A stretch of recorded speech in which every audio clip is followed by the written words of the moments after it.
You ever wake up to $1,000 electric bill and think, did I accidentally start a cryptocurrency farm in my sleep? That was me last month, standing in my kitchen in fuzzy slippers, staring at a bill so absurdly high it could have powered a small village, or, as it turns out, one entitled HOA president's luxury golf cart. I didn't know it yet, but my peaceful little retirement dream home was about to become ground zero for the pettiest, most electrically charged war in suburban history. And at the center of it all? Karen. Yes, that kind of Karen. The kind that thinks HOA stands for her own authority. What started as a bizarre power drain turned into the perfect opportunity for revenge, with a timer, 3 seconds of electricity, and a whole lot of neighborly chaos. When I first bought this house, it felt like the perfect step into a quieter life.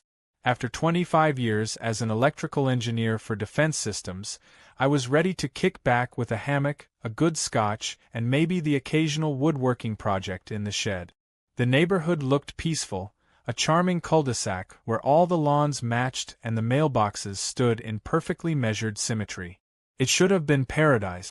But paradise, I learned quickly, comes with a price, and in this case, that price was Karen. She introduced herself on day one with a pamphlet on lawn height standards and a clipboard full of HOA policies. I smiled, nodded, and assumed she'd fade into the background like most overzealous HOA type. Big mistake. Within a week, I'd gotten 3 notices. One for leaving my trash cans out 35 minutes past pickup, another for using the wrong shade of white on my garage trim, and a third for excessive humming while mowing my lawn. That last one wasn't even a rule. Karen just didn't like my rendition of classic rock while landscaping. Still, I tried to play nice. It wasn't until month 2 that things got truly strange. My electric bill suddenly doubled. I figured it was a billing error. After all, I wasn't running a pool heater or a tanning salon. I had smart thermostats, LED bulbs, and solar panels. This wasn't just unusual, it was impossible. I called the electric company and spoke to a guy named Tyler, who sounded half asleep until he saw my usage report. "Sir," he said, "unless you've got a secret space heater the size of a hot tub, something's not right." Curiosity turned into suspicion. As an engineer, I trust numbers more than I trust most people, and the numbers didn't lie. Every night, between 2 a.m. and 4 a.m., there was a strange spike in usage coming directly from my shed. I hadn't been in there for a week. Nothing was plugged in besides a workbench light and an old mini-fridge that hadn't held anything but root beer since last summer. I chalked it up to faulty wiring, maybe a short in the panel. But something didn't sit right. So, I set up a camera. Now, I should mention I don't do things halfway. This wasn't a ring cam duct taped to a rake. I installed a motion-triggered HD security camera, rigged to my home server with real-time alert. That night, I waited. The alert came at 2:13 a.m. I pulled up the feed and stared at my tablet, slack-jawed. There, in full suburban glory, was Karen, bathrobe, slippers, and all, waddling into my backyard like she owned the place. She walked straight into my shed, flicked on the light, and rolled out an extension cord. Then she plugged in her gleaming white golf cart with gold trim and a license plate that read KWEN1. She even whistled while she did it. I watched in stunned silence as she muttered to herself, "Free power is the best power," and waddled back home like this was a normal Tuesday night routine. I couldn't believe it. The president of the HOA was stealing my electricity. Not borrowing. Not asking. Just outright plugging in her overpriced neighborhood chariot like I was the community charging station. The next morning, I confronted her. I walked up to her pristine lawn, where she was brushing leaves off her driveway with a hand broom. "Hey Karen," I said calmly, "fun night last night?" She looked up, squinting. "I beg your pardon?" Funny thing. My shed light turned on around 2. And somehow, my security footage caught a mysterious figure with your haircut plugging a golf cart into my outlet. Her face went pale for a moment, then twisted into something between confusion and indignation. "That's not your outlet," she snapped. "It's behind the property line. It's common area. It's in my shed. Still, we have shared access, per HOA regulations. I designed the HOA map overlay, Karen. There's no shared anything. That shed is 22 feet into my lot." "Well, you shouldn't be so stingy with your electricity. It's just a golf cart." I just stared at her, baffled. She genuinely believed I was being unreasonable. I could have lost it right there, but I held back. I knew where this was going. Karen didn't just want to be right, she needed to dominate. And I wasn't about to let her plug her little kingdom into my wall. An hour later, I received an email from the HOA board. Subject: Complaint of harassment. According to Karen, I had aggressively approached her with accusations and veiled threats, and she was deeply concerned for her safety. I was formally warned not to engage with her again without HOA supervision. The audacity would have been laughable if it wasn't so incredibly on brand. That night I didn't sleep. Not because I was angry, though I was, but because I was building something. Something beautiful. Something righteous. I'd had enough of Karen's smug theft and the HOA's nonsense. And if she wanted electricity so badly, well, she could have it. For exactly 3 seconds at a time. The next morning, I woke up with one goal in mind: figure out how deep Karen's influence actually ran in this HOA circus. I wasn't just dealing with an annoying neighbor anymore. This was someone who believed she could redefine property lines with sheer arrogance and rewrite the rules on the fly to suit her need. Her little stunt with the complaint had me flagged by the board without even a chance to explain myself. It was becoming very clear that Karen wasn't just a member of the HOA, she was the HOA. And if I wanted to stop her, I had to understand the structure I was up against. I started by attending the next HOA meeting, something I had actively avoided since moving in. The meeting was held in the community clubhouse, which looked more like a wedding venue than a neighborhood hub. Crystal chandeliers, fake ficus plants, and a snack table with the blandest cookies imaginable. Karen sat front and center, flanked by 2 other board members who looked like they'd been carved from the same smug block of granite. One of them, a guy named Ron, wore a blazer with elbow patches and talked like he'd just come from debating local ordinances with the Supreme Court. The other, Linda, had a permanent scowl etched into her face, like someone just told her the world ran out of butterscotch. When I raised my hand to speak about the electricity theft, Karen interrupted me before I could get 5 words out.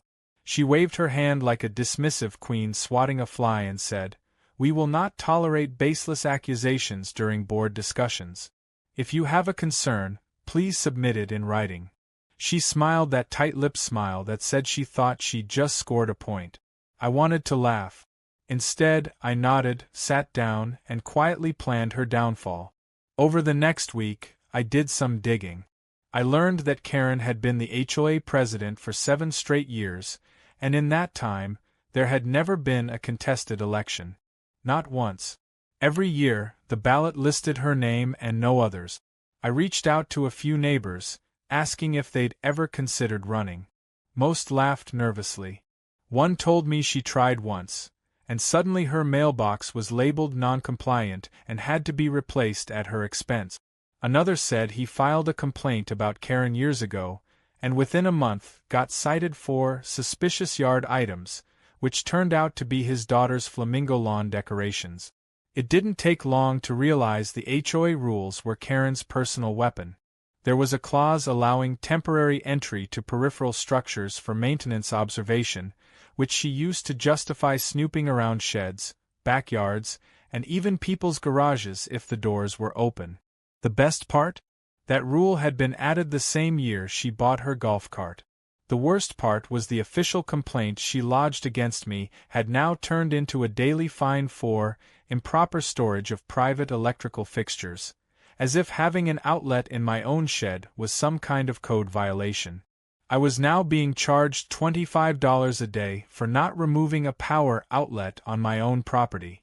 My lawyer friend laughed when I told him. He said, You've got yourself a rogue HOA dictatorship, buddy. You need to go full petty. That's when I decided I wasn't just going to stop Karen. I was going to humiliate her. Quietly, elegantly, electrically. I started working on the solution in my garage that night. I still had all my tools from my engineering days, and most of them had barely seen use since I left the job.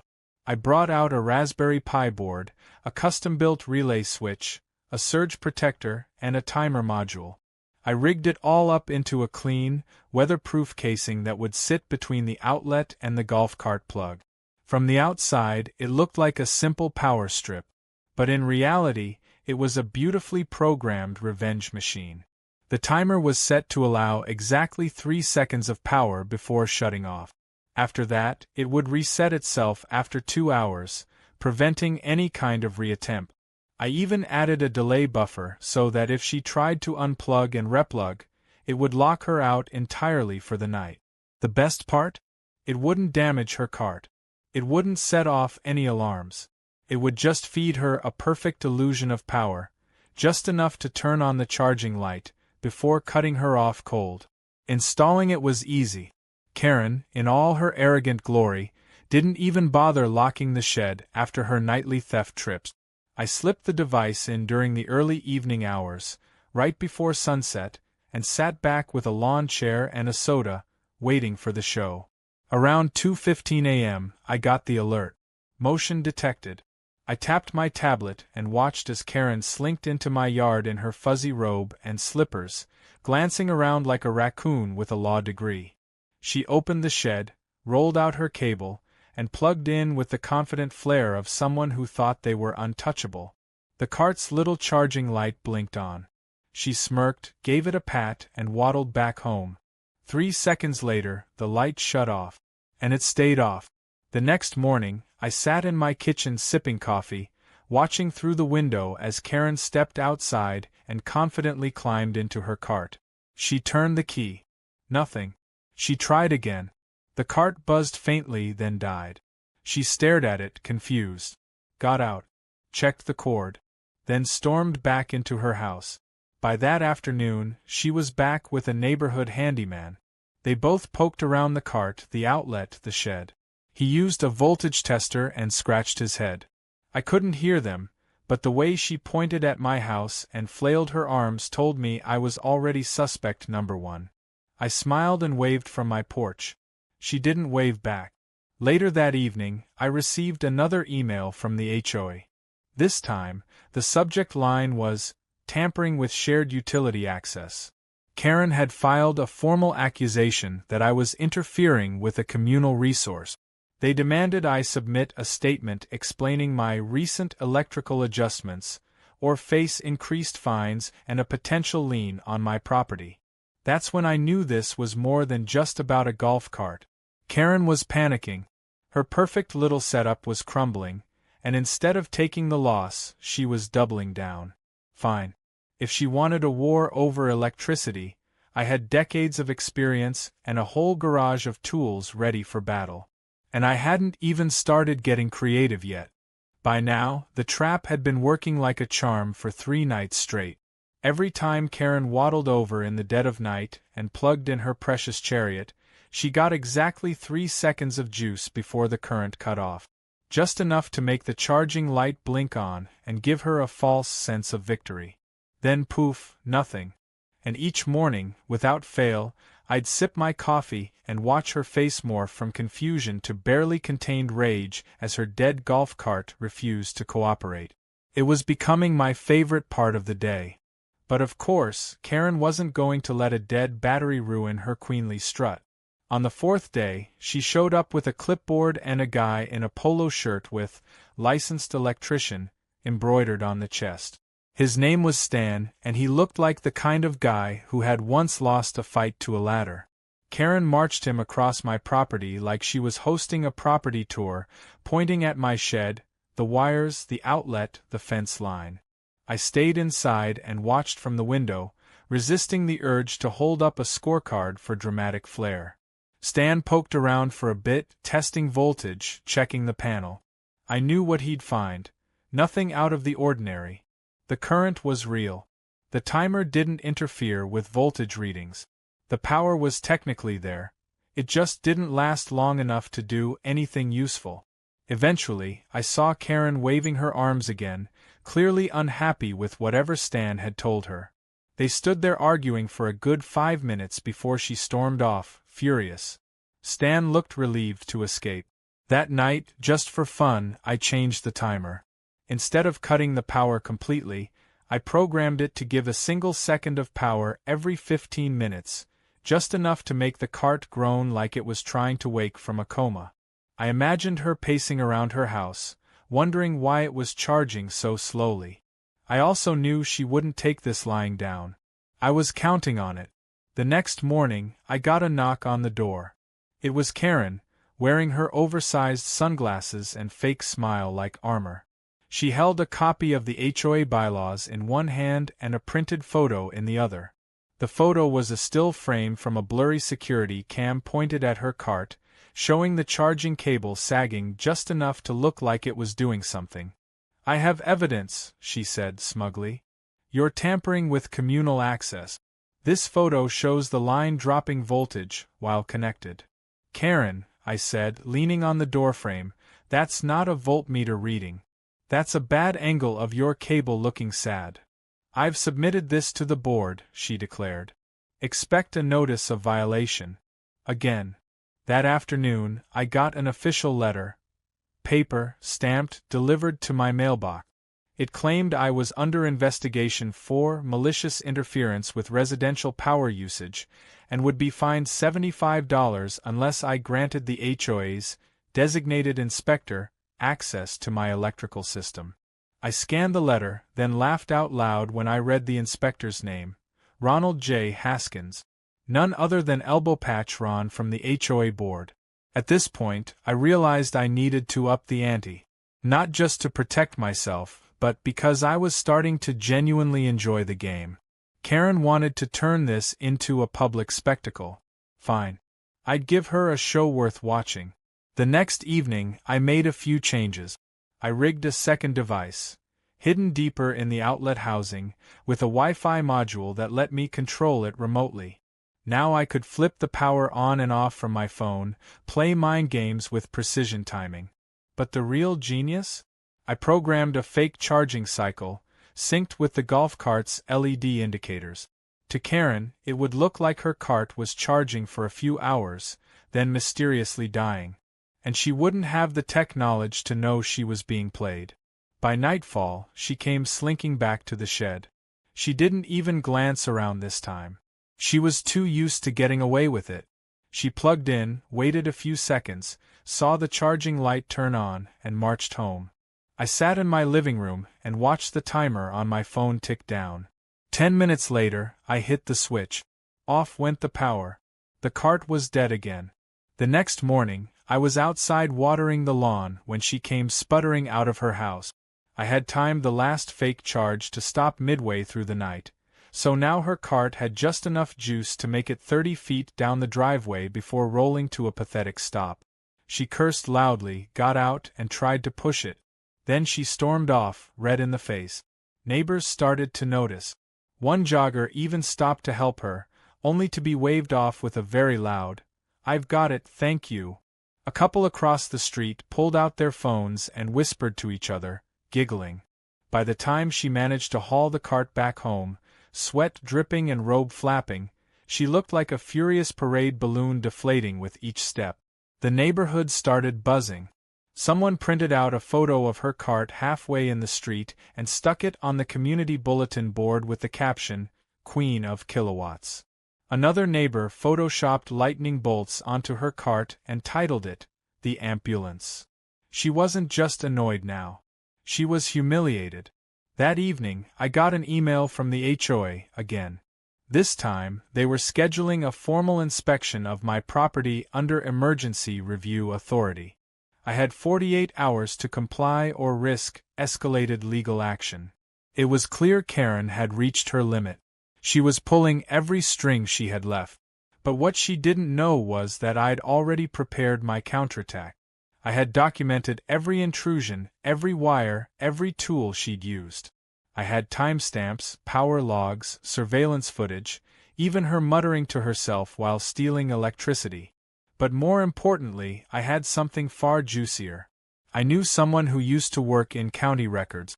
A quick favor later, I had access to the original HOA charter documents, and discovered something delicious. The rule that allowed temporary access to sheds? It had been slipped into an amendment written by Karen herself 3 years ago, and it had never been officially ratified by a majority vote. Legally, it didn't exist. I grinned, leaned back in my chair, and took a sip of my iced tea. Karen had built her empire on a rule that was, by every legal standard, complete fiction, and I was about to tear her little fiefdom down, 1 volt at a time.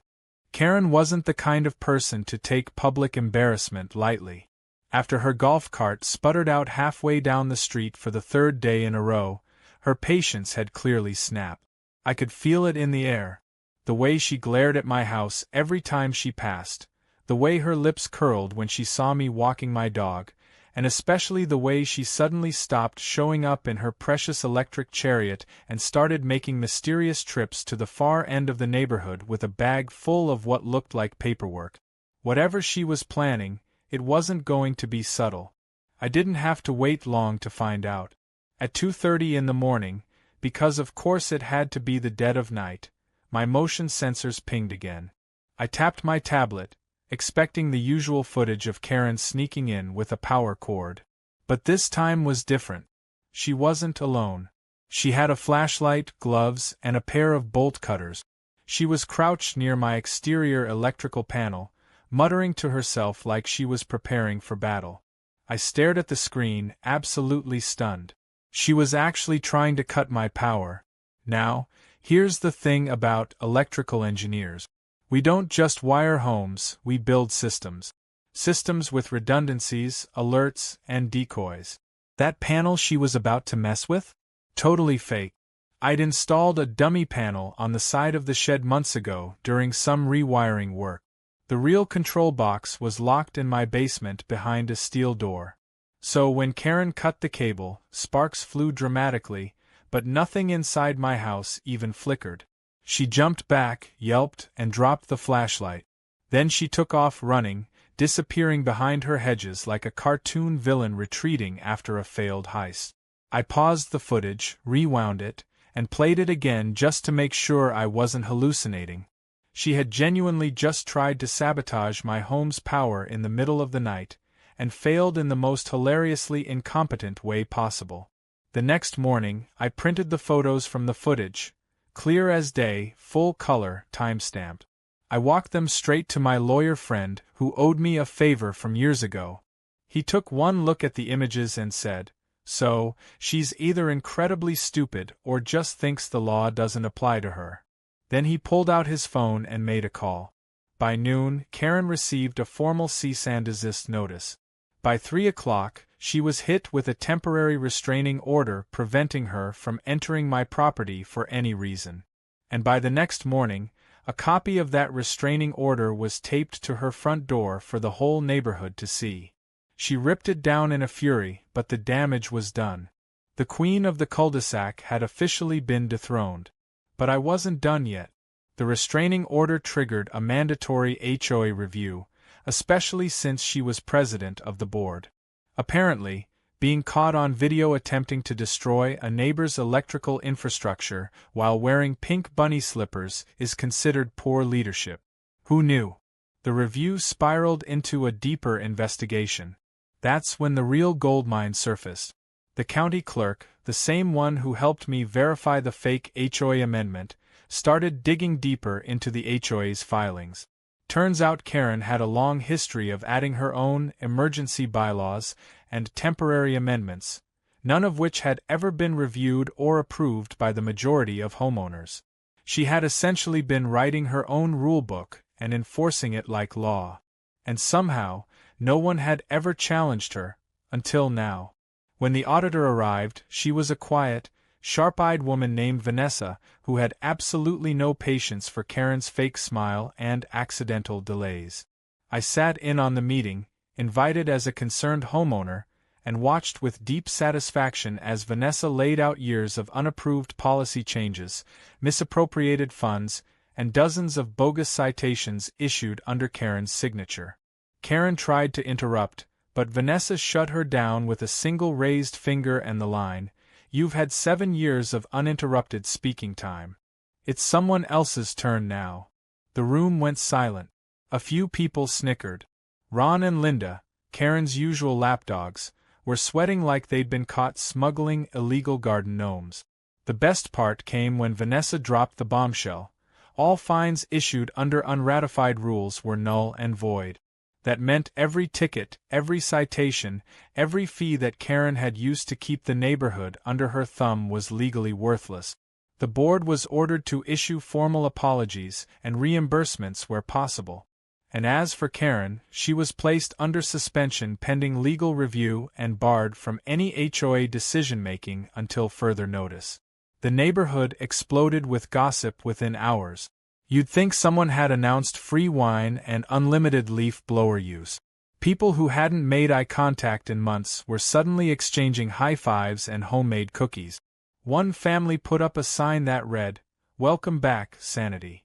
Another neighbor rolled his grill into the street and hosted an impromptu barbecue just to celebrate. Karen, meanwhile, stopped leaving her house. Her golf cart was still dead, abandoned in the driveway like a relic from a fallen empire. Her lawn began to overgrow, a poetic reversal of her infamous obsession with grass length. Someone mowed, LOL, into her front yard with a weed trimmer. It stayed that way for a week. But the final cherry on top came when the HOA board, under new temporary leadership, held an emergency election. 3 new candidates ran against Karen's usual cronies, all backed by neighbors who were sick of the tyranny. I offered to help with tech, scanning ballots, securing the count, even digitizing the bylaws for transparency. When the results came in, Karen's slate lost in a landslide. For the first time in nearly a decade, she was officially out of power.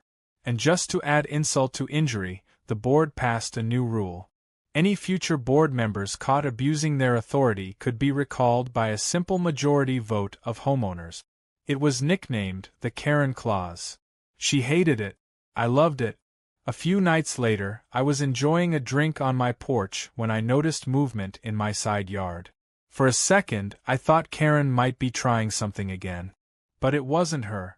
It was one of the new board members, a kind older gentleman named Hank. He handed me a plaque that read, "For outstanding service in the battle for common sense." I laughed so hard I nearly dropped my glass. I hadn't set out to become the neighborhood hero. I just wanted to stop someone from stealing my electricity. But somewhere between timers, fake panels, and HOA takedowns, I'd helped dismantle a suburban dictatorship. Not with yelling, not with drama, but with quiet planning, relentless logic, and just the right amount of petty revenge. The war wasn't over, but the power had definitely shifted. And this time, it was staying right where it belonged. A few weeks after the election, the neighborhood felt different. Lighter. Happier. People waved when they passed by instead of pretending to be busy on their phones. Kids were playing in driveways again, and the endless tension that used to hang in the air like a low-pressure storm cloud had finally lifted. Karen's reign of clipboard terror was over, and while she hadn't officially moved out, her presence had all but vanished. No more late-night inspections, no more surprise fines, and certainly no more golf cart cruises past every house like she was patrolling a kingdom. Her golf cart, by the way, remained in her driveway, dusty and abandoned, like some fallen royal carriage. The flat tires and cobweb-covered bumper were a quiet testament to just how far she'd fallen. The new HOA board had made quick work of cleaning up her mess. They threw out dozens of illegitimate fines, revised the bylaws to require community votes for all future changes, and even opened up the board meetings with a public Q&A section. For the first time since I moved in, the HOA felt like it was working for the people who actually lived here. I was asked to assist as a technology consultant for the board, just part-time, helping them digitize records and secure community data. I didn't take a salary, Just enjoyed the satisfaction of turning a once corrupt system into something useful. Plus, I had to admit, it was kind of fun watching Ron try to figure out how to use Google Docs for the first time. I swear he thought double-clicking was a legal action. Neighbors started coming out of the woodwork with stories of what Karen had done over the years. One woman said Karen made her repaint her fence because the shade of tan was too aggressive. A retired veteran explained how Karen fined him for flying a commemorative flag because it wasn't the approved size. Someone else had been charged $75 for suspicious wind chimes, whatever that means. Hearing all of it made me realize just how much people had been tiptoeing around for years. It wasn't just about electricity anymore. This had been a slow-burning neighborhood-wide hostage situation, and nobody had dared stand up to her until now. Then came the real surprise. Apparently, during the audit, it was discovered that Karen had been skimming small amounts from HOA vendor contract.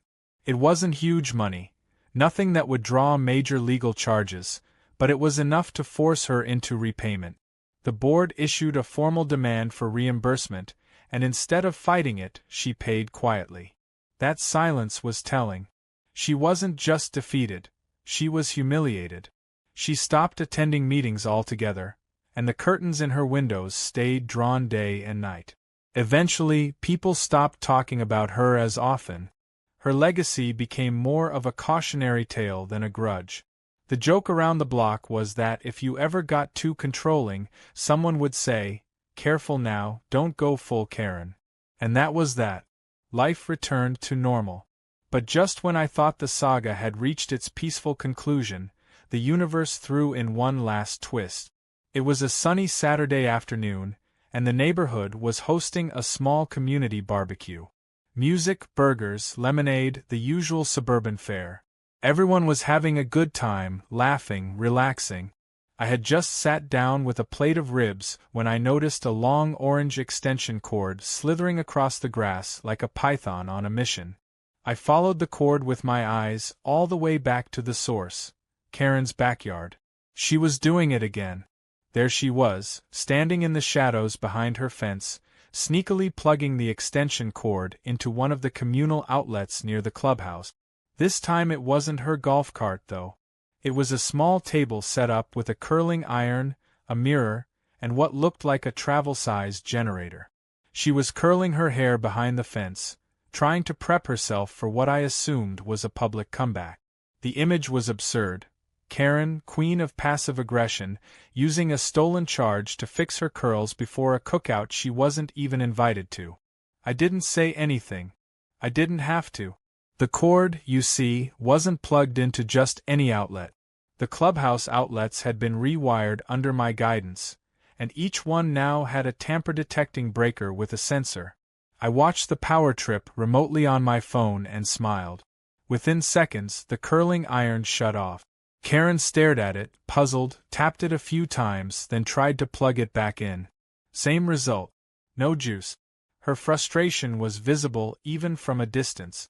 She kicked at the ground, muttered something, and disappeared back into her yard, defeated again by the very system she once abused.